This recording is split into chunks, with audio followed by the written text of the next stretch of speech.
자유에는 책임이 따르지만 그 책임을 충분히 질 수 있다면 우리는 그 자유를 충분히 누릴 수 있는 권리가 있다. 지금 학교의 학칙은 국가보안법이고 학생인권법은 근로기준법이다.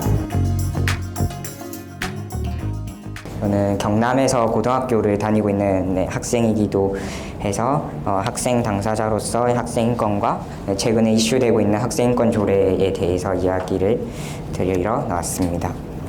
학생인권은 학생이 학교 교육과정 속에서 존엄과 그 자유와 권리가 보장되고 실현될 수 있도록 교육청에서 제정한 조례입니다. 학생이 이러한 권리들을 누릴 수 있도록 보장받을 수 있도록 구성되어 있습니다. 학생인권 조례는 지금 전국 17개 시도 중에서 6개 지역에 제정되어 있고요. 경남에서도 학생인권 조례 제정 운동이 있었고 현재 강원도에서도 주민 발의로 제정을 하려 노력하고 있는 상황입니다. 최근에 서울 학생인권 조례 폐지에 대해서 굉장히 논의가 많은 상황이죠. 실제로 의회에도 지금 폐지안이 들어가 있는 상태이고 학생인권 조례 제정 이후에도 여러 인권 침해들이 있었어요. 예전보다는 체벌 같은 게 없어져서 나아졌다고는 말할 수 있겠지만 이게 완벽한 대안이나 완벽한 상태는 아니다. 학생인권 조례라는 제도의 한계가 있어요. 그러니까 학생인권 조례는 징벌 조항이 없어요. 그리고 그 기준에 대해서도 명확하게 잘 말해주지도 않습니다. 자발적으로 고치라고 많이 합니다. 그래서 학생인권 조례가 어쨌든 학생인권이라는 이 의제를 만들어내는 굉장히 큰 역할을 했지만 조례의 한계 때문에 20년 된 지역에서도 소급 규정은 또 있고 학생인권 조례가 없는 지역에서도 혁신학교 같은 데들은 또 어느 정도 규정이 풀리고 인권이라는 것이 굉장히 보편적이어야 되는데 그렇지 않다 일부만 이제 하게 되면 거기에 이제 잘못 이제 더 씌워지는 거죠. 이게 지금 학생인권 조례의 좀 불균등한 현실이다. 학생이 선생님한테 폭력을 행사하거나 성희롱, 명예훼손, 모욕 등을 하는 것은 인간으로서 그 대상이 선생님이든 그 누구든 당연히 하면은 안 되는 행동입니다. 학생의 권리가 보장된다고 해서 선생님의 인권이 떨어진다는 것은 잘못된 주장이라고 생각하고 학생인권과 교권이 대립된다는 건 뭐냐면 권리라는 게 요만큼 파이가 있는데 그걸 학교에서 좀 나눠 먹고 있다. 그래서 학생인권이 이만큼 늘어나면 교권은 줄어든다. 최근에 고의로 수면을 하는 행위 인재교권보호위원회에 할 수 있습니다. 그래서 고의로 수면을 한다는 건 무엇인가? 그러니까 잠이라는 건 그러니까 수의적인 게 아니라는 거죠. 잠은 드는 거지. 이런 것들이 사실 조금만 들여다보면 말도 안 되는 것들이 학생이란 이유만으로 학교에서 굉장히 신조처럼 여겨지고 있는 거. 이런 담론 속에서 학생인권과 교권의 다툼이라는 현상으로 비춰지는 게 저는 굉장히 큰 문제라고 생각을 하고요.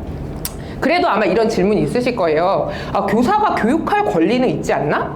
어찌 보면 교육할 권리라는 말보다는 정확하게 말하면 교육할 책임이 있죠. 사실 근대 학교라는 것 자체가 헌법에 보장된 국민의 권리를 보장하기 위해서 생긴 공적인 기관이잖아요. 공적인 기관으로 위탁받은 권리이기 때문에 사실상 교육받는 대상들의 인권을 존중하지 않으면서 교육권이 나한테 있습니다라고 주장하는 건 상당히 모순이 있다. 그리고 실제 교육권이란 말 자체는 개인의 권리로 개인이 가지고 있는 소유한 권리로 만들어진 말이 아니라 교육에 대한 접근권이라는 의미가 훨씬 강합니다. 교육을 받지 못하는 사람들이 교육에 어떻게 접근할 것인가. 그런 말씀 많이 하세요. 이제 의무교육이 되었기 때문에 니네 의무적으로 학습을 해야 된다. 그 의무교육을 담보하는 주체는 국가예요. 국가가 의무적으로 제공을 해야 된다는 거예요. 방법적으로 이 제도가 돌아갈 수 있도록 하는 거지 학생들 개인이 공부할 의무가 발생하는 게 아니다.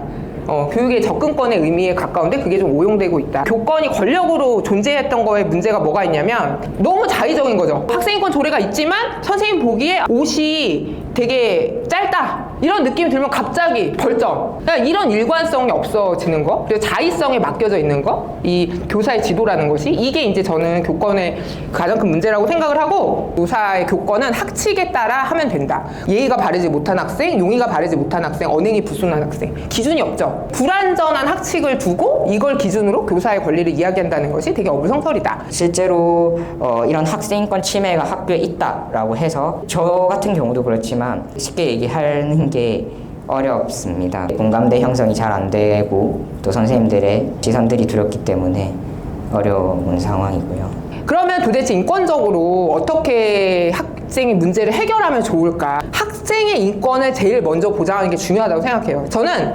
학교에서 맞아본 경험이 없는 학생이 생기는 거. 그래서 누군가를 때릴 때, 이상하다. 누가 때릴 수 있나? 선생이라고 때릴 수 있어? 그거 이상한 거 아니야?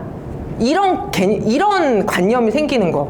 저 이게 가장 중요한 변화라고 생각을 하거든요. 학생들을 폭력적으로 통제하는 방식은 그대로 놔두면서 다른 교육들을 가하는 그런 방식으로 이제 학교 내 인권 문제가 좀 해결되기는 어렵다. 학생이 직접 자신들의 직접 연관이 되는 교육감을 뽑을 수 있는 권리가 주어진다면 학생권 침해가 줄어들 수 있는 방향으로 가지 않을까 싶습니다. 만 18세가 투표를 할 수 있게 되고 만 16세가 정당에 가입할 수 있게 되는 것은 학생인권이 조금 더 보장되고 참정권으로 나아가는 그런 일이라고 생각되고요. 학생인권 조례를 제정하기 위해 우리가 조금 더 관심을 가지고 운동하는 것이 이 한자리의 촛불을 켜는 것이라고 저는 생각합니다. 네, 감사합니다. 발제부터 시작해가지고 소그룹 논의까지 좀 다양한 경험을 가지신 분들과 다양한 층위의 얘기를 나눌 수 있어서 되게 보람이 있었던 것 같고요. 이런 교육과 관련된 또 이제 다양한 안건으로 공론장이 앞으로도 많이 열렸으면 좋겠다는 생각입니다. 감사합니다.